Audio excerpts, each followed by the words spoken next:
Sore ini tadi kami mengadakan rapat koordinasi dengan Kejaksaan Agung, dengan Mabes Polri, dengan Menteri UKM, Koperasi dan Usaha Kecil Menengah, kemudian dengan kantor staf Presiden untuk membahas keterkejutan Indonesia, baik pemerintahnya maupun rakyatnya, karena kasus Indosuria yang sudah dibahas lama bahwa itu merupakan perbuatan hukum yang sempurna sebagai pelanggaran pidana, baik dari Kejaksaan Agung, Kepolisian, PPATK, itu ternyata dibebaskan, onslah oleh Mahkamah Agung. Kita tidak bisa menghindar dari keputusan Mahkamah Agung untuk mengganti kata kita harus menghormati. Saya sekarang akan mengatakan tidak bisa menghindar karena itu putusan Mahkamah Agung. Ya. Mungkin kita tidak perlu menghormati, kita tidak bisa menghindar gitu aja kan bisa. Tidak bisa apapun gitu karena itu putusan Mahkamah Agung. Karena apa? Itu dakwaannya udah jelas. Pelanggaran Undang-Undang Perbankan pasal 46, menghimpun dana dari masyarakat padahal dia bukan bank tanpa izin. Itu kan sudah jelas. Kemudian kalau dia mengatasnamakan koperasi, 23.000 orang yang menggugat ini bukan anggota koperasi nyimpen uang di situ, kan tidak boleh. Bisa juga masuk ke pencucian uang kan dakwaannya dari itu, tapi tetap bebas. Nah, oleh sebab itu kita tidak boleh kalah untuk menegakkan hukum dan kebenaran. Pemerintah, Kejaksaan Agung akan kasasi. Kita juga akan membuka kasus baru dari perkara ini karena tempus deliktinya dan lokus deliktinya setelah korbannya masih banyak.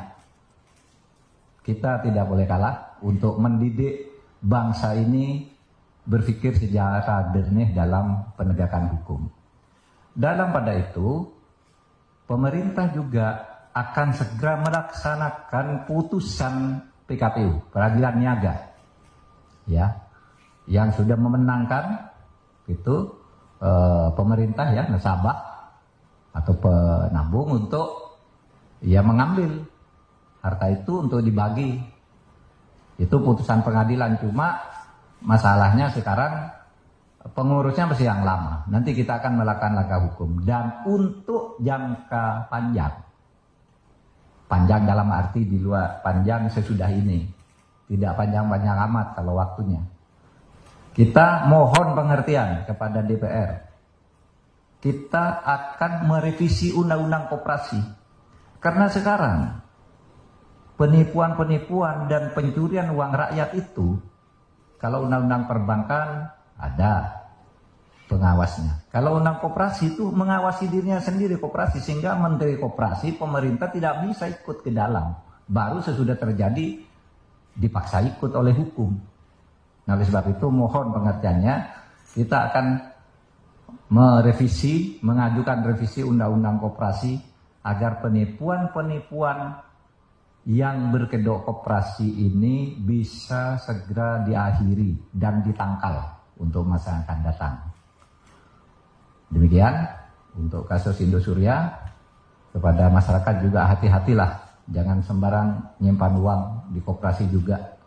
Itu karena pada akhirnya ya seperti ini, kita semua yang jadi repot karena tidak hati-hati memilih tempat nyimpan uang atau membeli saham atau apapun namanya gitu, supaya hati-hati. Ada lembaga-lembaga yang resmi yang menjamin keamanan uang itu. Ada undang-undangnya juga. Kalau seperti ini lalu siapa yang mau disalahkan juga? Pemerintah tidak ikut-ikut, tiba-tiba uang itu terjadi, padahal oleh undang-undang pemerintah tidak boleh melakukan pengawasan terhadap koperasi. Di pengadilan juga persepsinya beda, kan gitu. Tapi mari kita jangan takluk terhadap mafia-mafia dan penghisapan terhadap kekayaan rakyat yang seperti ini. Terima kasih. Assalamualaikum. Ya, yang PKPU tadi yang sudah diputus di peradilan niaga itu jumlahnya 8 ya. Bukan hanya Indosuria, tapi ada 8 yang sudah menang. Kita tinggal dieksekusi, hartanya diambil, dihitung, dibagi ke nasabah. Meskipun sudah pasti akan lebih kecil jumlahnya, tetapi kalau nanti dimaksimalkan perampasan atau penghitungan asetnya yang tersembunyi dan yang tidak tersembunyi, itu mungkin bisa lebih banyak. Tetapi itu satu upaya yang secara hukum bisa dilakukan. Sekian, terima kasih.